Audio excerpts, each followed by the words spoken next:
శతభిష నక్షత్రం 2వ పాదం వారు పఠించాల్సిన విష్ణు సహస్రనామాల్లోని స్తోత్రము 94వది.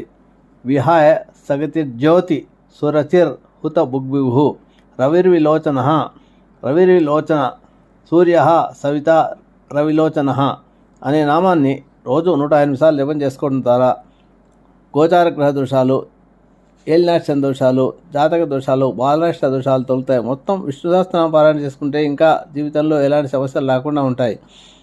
కానీ ఇలా వీలు కాని వారు కనీసం ఈ శతభిష నక్షత్రం యొక్క స్తోత్రంలో నామాలను జపం చేసుకున్నా కూడా మీకు మొత్తం విష్ణు సహస్రనామ పారాయణ చేసిన ఫలితాలు వస్తుంది. ఆ నామాలు ఏంటంటే ఓం విహాయ సగతయే నమః, ఓం జ్యోతిష్యే నమః, ఓం సురచయే నమః, ఓం హుతభుజే నమః, ఓం విభవయే నమః, ఓం రవయే నమః, ఓం విరోచనాయ నమః, ఓం సూర్యాయ నమః, ఓం సవిత్రే నమః, ఓం రవిలోచనాయ నమః అనే నామాల జపం చేసుకోవడం ద్వారా మీకు మొత్తం